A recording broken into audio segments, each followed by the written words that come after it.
Donc, qu'est-ce que tu en penses? Qu'est-ce que tu penses par rapport à l'état d'urgence en France? Je pense que l'état d'urgence en France, il a deux côtés, une négative et une positive. Et, le côté positif, c'est que cette situation exceptionnelle a permis de contribuer et une efficacité mieux contre le terrorisme, mais aussi la côté négative elle a, elle a supprimé, elle a beaucoup de liberté, surtout la liberté individuelle, et que les policiers, ils ont beaucoup de pouvoir. Donc, dans la plupart des cas, ils abusent de ça. Et,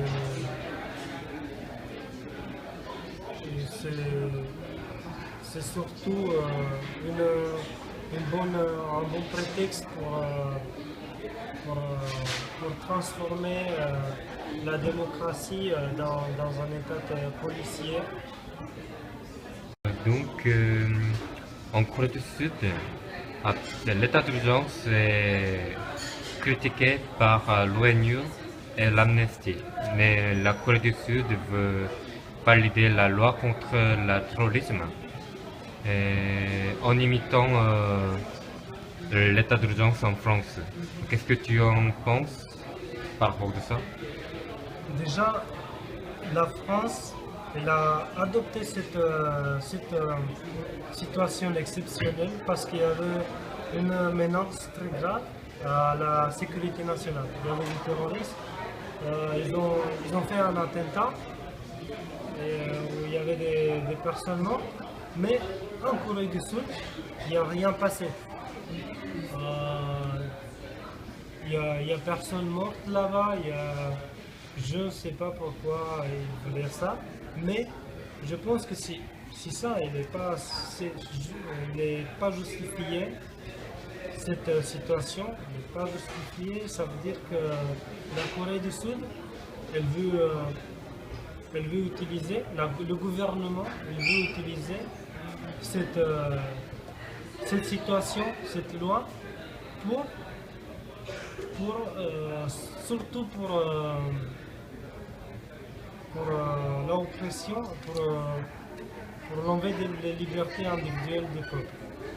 Donc, car dans le contexte qu'il y a plein de, peut-être il y a plein de manifs dans la Corée du Sud, le gouvernement, il veut gérer mieux les manifs en donnant beaucoup de pouvoir aux police. Donc la police, ils vont comme en France, ils n'ont pas de besoin de justification de arrêter les gens, de perquisitionner les gens à n'importe quel moment, jour, nuit, midi, à la pause de manger, je ne sais pas. Mais surtout, la Corée du Sud, elle est déjà presque une état policière. Bah, ça va être pire, je pense. Déjà, j'ai attendu quelques histoires. J'ai vu quelques histoires par rapport à l'agressivité des polices en Corée du Sud. Et je pense que si ils vont adopter cette loi, ça va être plus pire pour le peuple coréen.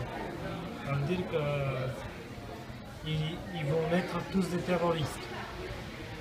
Ils vont être tous des terroristes, même si ça peut être même des enfants, même des journalistes, même des écrivains, des livres pour enfants, ils vont être tous des terroristes. Ça, c'est une côté négatif de l'état d'urgence. Et c'est pour ça que la plupart des organisations non gouvernementales comme Amnesty, comme même ONU, mais qui n'est pas une organisation gouvernementale, qui condamnent l'état d'urgence. C'est parce que le gouvernement il a le tendance d'utiliser ça contre ceux qui font des manifestations contre le gouvernement. La dernière question, c'est un peu légèrement, c'est quand même tu es un immigré, t'es pas un Français qui est installé en France, c'est-à-dire c'est pas une civilisation de première classe. Et dans ce cas, est-ce que tu as un souci ou Oui, oui. surtout oui, parce que dans un... On a là-bas Oui, c'est bon, oui. Bon.